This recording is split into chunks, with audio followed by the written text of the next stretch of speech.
the lapwing, a bird very much at home here at Nosterfield Nature Reserve. There isn't a month goes by when you can't see them here, but it's spring when the place really comes into its own. It looks idyllic, doesn't it? Doting parents and curious young taking their first tentative steps into a new and uncertain world. 40 or so pairs of lapwing breed on the reserve, a healthy population. Elsewhere in Britain, though, the lapwing's fortunes are in decline. According to research, the population has fallen by 80% since 1960, mainly due to a reduction in grassland and an intensification of British farming. Once the bird of our fields and meadows, the lapwing is in retreat. So why is Nosterfield bucking the national trend? It's by careful management. Lapwing like areas of short grass and somewhere where eggs and young won't be trodden on. That's what we give them, not by using weed killers or other chemicals, but naturally. Sheep will graze the pastures in the autumn, and ducks will arrive from the Arctic in the winter to continue the process. But in the all-important spring, the lapwings have the grassland to themselves. And here's another thriving on the Nosterfield way of life, the Redshank. The artificial drainage of so much agricultural land in recent times has been bad news for a bird that likes getting its feet wet. Here, the water ebbs and flows naturally. The tussocks of grass on which the Redshank builds its nest and lays its eggs are in good supply. And with no summer grazing, no danger of nests being trampled on. In the region of 15 pairs of Redshank now rear their young here. Nosterfield was established as a nature reserve in 1996. Sand and gravel had been extracted here for many years. The pits that were created became flooded. The birds moved in, and so did the naturalists, who could see the potential of developing the site with wildlife in mind. Mineral extraction still goes on close by, over an area twice the size of the reserve, and the landscape is constantly changing.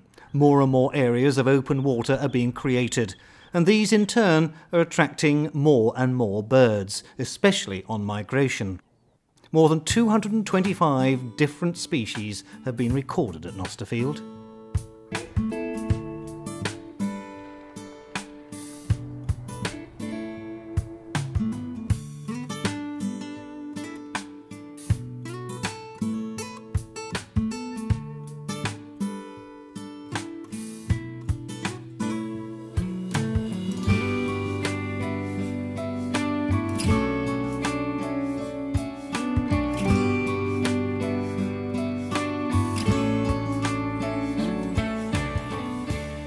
But rearing a family in the wild, even here, is not without danger. A lack of rich habitat elsewhere means the reserve is a magnet for wildlife throughout the food chain. Sometimes it presents special challenges to vulnerable ground-nesting birds. In 2008, a pair of Avocets bred here. They were the first ever to rear young in North Yorkshire, and they're still here, helping to swell the number of visitors anxious to see them to around 10,000 each year. And another of our success stories is the shoveler.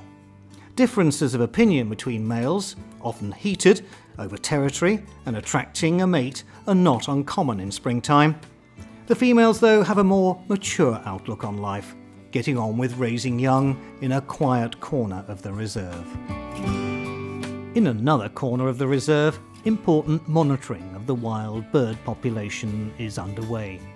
A ringing scheme is operated by a handful of specially trained individuals in which young birds are given a unique number in order that their travels, once they've left the nest for good, can be monitored.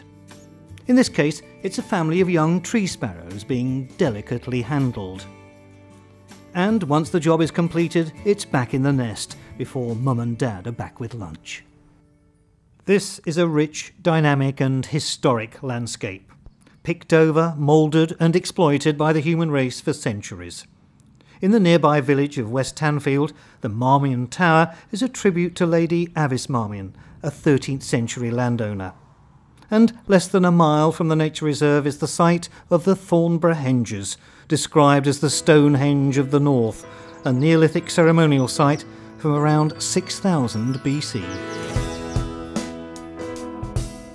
On the 142 acres of Nosterfield Nature Reserve, we've given wildlife its place back. A welcome oasis when so many other habitats are under threat. And it's not just birds, but all manner of flora and fauna.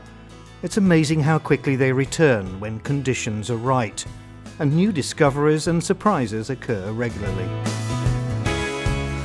For people, it's a haven for those that crave a green environment, a prescription-free tonic to combat a sometimes fraught world. We believe other areas of North Yorkshire, notably in the washlands of the rivers Ure and Swale, could also benefit from sympathetic environmental management, particularly quarries once sand and gravel extraction has been exhausted. Nosterfield shows it can work.